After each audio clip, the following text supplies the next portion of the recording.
مرد زن ہوں چھوٹے بڑے ہوں جب ہم لا الہ الا اللہ پڑھیں تو اس کا علم ہو. علم کا مطلب خبرداری جانکاری کہ یہ لفظ اپنے اندر کیا معنی رکھتا ہے کہ ہر چیز کی الوہیت اور عبادت کی نفی اور انکار اور عبادت ہر طرح کی صرف اللہ ہی کے لیے ثابت اور اللہ کے لیے انجام دینا اور اسی کا ایمان رکھنا.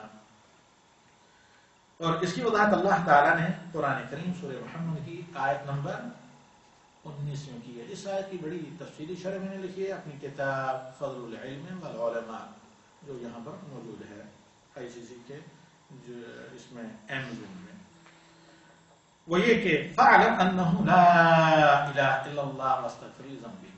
اللہ نے مجھ پر اور آپ پر فرض کیا کہ عمل سے پہلے ہم لا الہ الا اللہ کے پہلے تقاضے کو انجام دینے سے پہلے جو نماز ہے ہم لا الہ الا اللہ کا معنی جانیں. اس کی وضاحت امام بخاری رحمہ اللہ نے صحیح بخاری میں بھی کی ہے کہ اس بات کا بیان کہ کچھ کہنے اور کرنے سے پہلے نالج ہونا ضروری ہے. اور یہاں اللہ تعالیٰ کہتا ہے کہ عمل تو بعد میں کریں لیکن پہلے علم حاصل کریں. فَاعْلَمْ أَنَّهُ لَا إِلَهَ إِلَّا اللَّهُ. اس چیز کو اچھے طریقے سے جان لیں کہ اللہ کے سوا کوئی مستحق کی عبادت نہیں. پھر کہا کہ عمل کریں وَاسْتَغْفِرْ لِذَنبِكَ اپنے گناہوں کی بخشش مانگیں. اور اگر علماء تفسیر کو آپ دیکھیں گے کہ علم کو پہلے فرض کیا اور اس کے بعد عمل کا حکم دیا کیونکہ استغفار عمل ہے. کیونکہ بلا علم کے عمل کام خراب کر دیتا ہے. جس طرح کوئی آدمی سڑے سے نہ واقف ہو اور گاڑی کا انجن کھول کر اسے ٹھیک کرنے لگ گئے. اور اللہ رب العالمین کا سورہ زخرف میں فرمان وَلَا يَمْلِكُ الَّذِينَ يَدْعُونَ مِن دُونِهِ الشَّفَاعَةَ إِلَّا مَنْ شَهِدَ بِالْحَقِّ وَهُمْ يَعْلَمُونَ. یہاں جو آپ پڑھتے ہیں اشہد ان لا الہ الا اللہ وحدہ لا شریک لہ واشہد ان محمدا عبدہ ورسولہ. سورہ زخرف کی آیت نمبر 86 میں اللہ تعالیٰ نے صاحب کی شہادت کی وضاحت کی ہے کہ شہادت کا مطلب کیا ہے.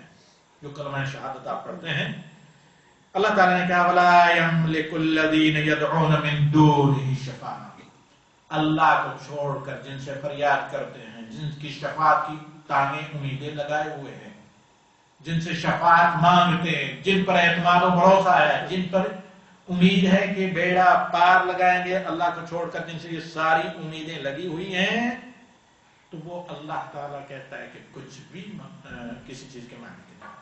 بلکہ بعد یہ کہا کہ والا ہم نے کتنے کیا کرتے ہیں کھجور کھولیے کھجور کے اوپر گٹھلی کے اوپر ایک جلی ہوتی ہے اس کو کتمیر کہا جاتا ہے. بات دوسری جگہ نقیر کہا یہ تو کتمیر. لیکن اللہ نے کہا کہ تم توحید لے کر آؤ میرے فرائض کو انجام دے کر آؤ میں نقیر برابر بھی تمہارے ساتھ نا انصافی نہیں کروں گا. نقیر آپ دیکھیں گے کھجور کی گٹھلی کے پیچھے چھوٹا سا ایک سوراخ نہیں ہوتا سوراخ نما وہ ہوتا ہے گڑا سا. تو یہاں اللہ تعالیٰ نے کہا وَلَا يَمْلِكُ الَّذِينَ يَدْعُونَ مِن دُونِهِ الشَّفَاعَةَ. اللہ کے سوا جن کی عبادت کی جاتی ہے جن سے فریادیں کی جاتی ہیں جن کی شفاعت کی امیدیں رکھی جاتی ہیں جن ڈاکٹروں پر ماتھے رگڑے جاتے ہیں جن کو نظر و نیاز دی جاتی ہے جن پر جانور قربان کیے جاتے ہیں جن سے غیب میں ڈرا جاتا ہے جن سے غیب کی امیدیں لگائے رکھتے ہیں وَلَا يَمْلِكُ الَّذِينَ يَدْعُونَ مِن دُونِهِ الشَّفَاعَةَ. یہ ہرگز معلوم نہیں الا من شهد بالحق وهم يعلمون. شفاعت وہ کر سکے گا اللہ تعالیٰ کے حکم سے جس نے حق کی گواہی دی اور ایسے ہی کیئرلیسلی نہیں لاپرواہی میں نہیں بے خبری بھی نہیں بلکہ علم اور خبرداری اور واقفیت کے ساتھ. آئیے دیکھیں اس سلسلے میں علماء تفسیر کیا کہتے ہیں.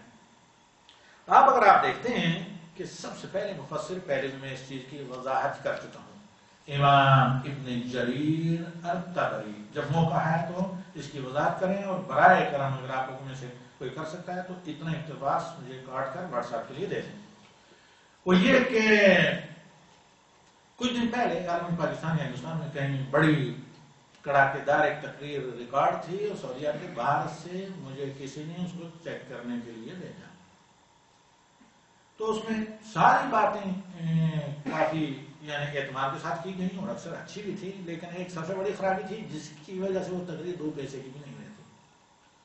کیونکہ ان دنوں میں محرم اور عاشورہ کے دن چل رہے تھے تو اس میں یہ کہتا ہے مقرر آدمی بڑی زور اعتماد کے ساتھ کہ سب سے پہلے اسلامی مفسر اور مورخ یعنی امام ابن جریر طبری شیعہ تھے، اور یہ اتنا بڑا ظلم اور بہتان اور جھوٹ تھا کہ جو ناقابل قبول تھا.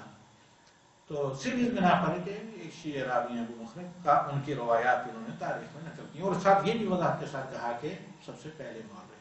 میں پہلی بار کر چکا ہوں کہ امام ابن جریر طبری کے ہاتھوں پر، بلکہ کہا جائے لاکھوں سے زیادہ ہے، لاکھوں کی تعداد میں لوگ مسلمان ہوئے، ایک عالم، مفسر، محدث اور مورخ بھی تاریخ العموم والملوک امام ابن جریر طبری کی ہیں، اور ولی اللہ آدمی تھے با اتفاق اہل سنہ، اور اہل سنہ ائمہ اور علماء میں سے تھے. تو انہیں دنوں میں بعد میں تھا مشہور جزیرہ عرب بلکہ عرب دنیا کے اس پیریڈ کے اچھے مورخ، بلکہ اسی میں انہوں نے پی ایچ ڈی کیا ہے، شیخ عثمان الخمیس سے اللہ جزائے خیر تھے. میرے ساتھ ملاقات کی انہوں نے، ایک اچھے ذمہ داری پر ہیں عہدے پر کویت میں ملاقات کی. ملاقات کرنے کے بعد میرے ساتھ مسجد تک کے واپس آئے تو اس موضوع کو ہم آپس میں گفتگو کرنے لگے.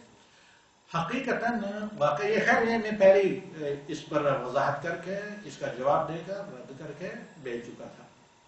وہ یہ کہ امام ابن جریر طبری یہ جو عظیم عالم سنی اور برے صغیر میں بہت سے کالم نگاروں اور بہت سے لوگوں نے اول فل چیزیں لکھی لا علمی کی وجہ سے. امام ابن جریر طبری ان کا نام ہے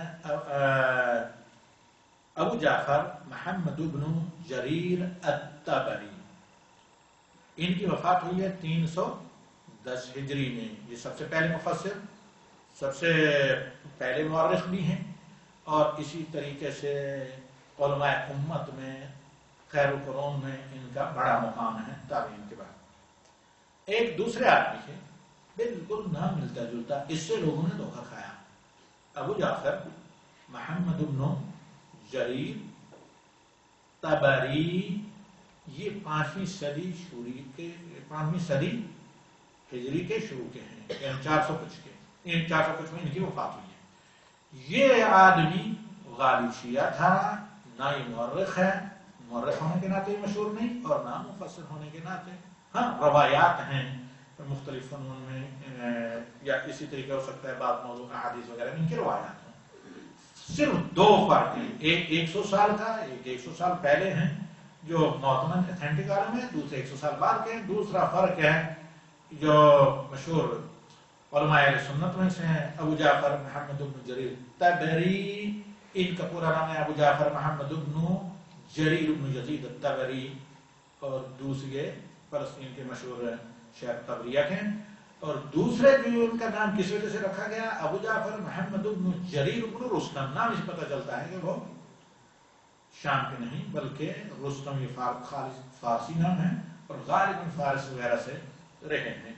تو عموماً آ گئے ہمارے سامنے، چونکہ بالخصوص پس دیوار زمانہ خواتین میں زیادہ طلبہ اور معلمات ہیں، تو ان کے لیے میں نے یہ وضاحت کرنا زیادہ ضروری اور مناسب سمجھا کہ ہر لکھنے والا میدان کا نہ تو شاہ سوار ہوتا ہے، نہ ہر بولنے والے کو ذمہ داری کا احساس ہوتا ہے. تو اس وجہ سے نبی صلی اللہ علیہ وسلم کے علاوہ اور خلفاء راشدین اور نبی صلی اللہ علیہ وسلم کے صحابہ جن سے اللہ راضی ہو گیا، ان کے علاوہ کسی کی بھی، بلکہ نبی صلی اللہ علیہ وسلم اور خلفاء راشدین کے سوا کسی کی بات آنکھ بند کر کے نہیں لی جا سکتی. تو یہاں پر یہ میں نے آپ کے سامنے شہادتین کے معنی میں سورہ الزخرف کی آیت نمبر 86 پڑھی تھی، وَلَا يَمْلِكُ الَّذِينَ يَدْعُونَ مِن دُونِهِ شَفَاعَةً. اس کی تفسیر کرتے ہوئے امام ابن جریر طبری رحمہ اللہ فرماتے ہیں، امام ابن جریر طبری متوفا سن 310، فرماتے ہیں کہ ان اللہ تعالی اخبر انه لا يملك الذين يعبدهم المشركون، کہ جن معبودوں کی مشرک لوگ عبادت و پرستش کرتے ہیں، جن کے مزاروں پر چڑھاوے چڑھاتے ہیں، وہ اللہ کے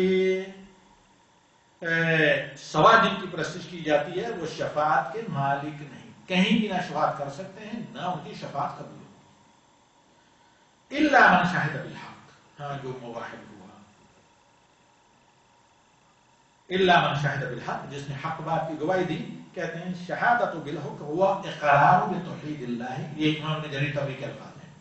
وشہادت بالحق ہوا اقرار بتوحید اللہ، یعنی شہادت حق یہ ہے کہ اللہ کی توحید کا اقرار دل سے تصدیق کے ساتھ، یعنی لا الہ الا اللہ جو آپ پڑھتے ہیں. تو اللہ رب العالمین نے یہ کہا کہ جو اس کلمہ توحید لا الہ الا اللہ کو پڑھیں، اس کو سمجھیں، عملی پریکٹیکلی طور پر اسے اپنائیں، تو اللہ تعالیٰ کی اذن سے وہی سفارش کر سکیں گے، انہیں کی شفاعت قبول ہوگی اور انہی لوگوں کے بارے میں قبول ہوگی جنہوں نے حق بات کی شہادت دی ہو اور جن کی وفات توحید پر ہوئی ہو. تو یعنی اس سے مراد یہ ہے کہ جو اللہ پر ایمان لائے ہوں اور انہیں حقیقت توحید کا علم ہو. تائید کے طور پر حضرت عثمان رضی اللہ تعالیٰ عنہ کی روایت ہے، فرماتے ہیں خلیفہ راشد ثالث حضرت عثمان رضی اللہ تعالیٰ عنہ کہ ان رسول اللہ صلی اللہ علیہ وسلم قال، کہ نبی صلی اللہ علیہ وسلم نے فرمایا، من مات وهو يعلم انه، یاد رکھیں یہ موضوع استشہاد، جو پوائنٹ کا لفظ ہے وہ ہے وهو يعلم. من مات وهو يعلم انه لا اله الا الله دخل الجنة. من مات وهو يعلم انه لا اله الا الله دخل الجنة، جس کی وفات لا الہ الا اللہ کے علم پر ہو. جب نبی صلی اللہ علیہ وسلم نے کہا کہ خاتمہ لا الہ الا اللہ پر ہو، تو اس کا مطلب یہ ہے کہ اسے مطلب ہی معلوم ہو جو میں لا الہ الا اللہ پڑھ رہا ہوں، جس سے جہاں پر حضرت عثمان رضی اللہ تعالیٰ عنہ کی یہ روایت وضاحت اور ایکسپلینیشن اس کی کرتی ہے، یہ صحیح مسلم میں روایت ہے. لہذا شفاعت ہرگز نفع بخش نہ ہوگی صرف اس شخص کی طرف سے، اس شخص کے لیے جو لا الہ الا اللہ کے مطلب اور معنی سے واقف ہے اور اس پر عمل بھی کرتا ہے.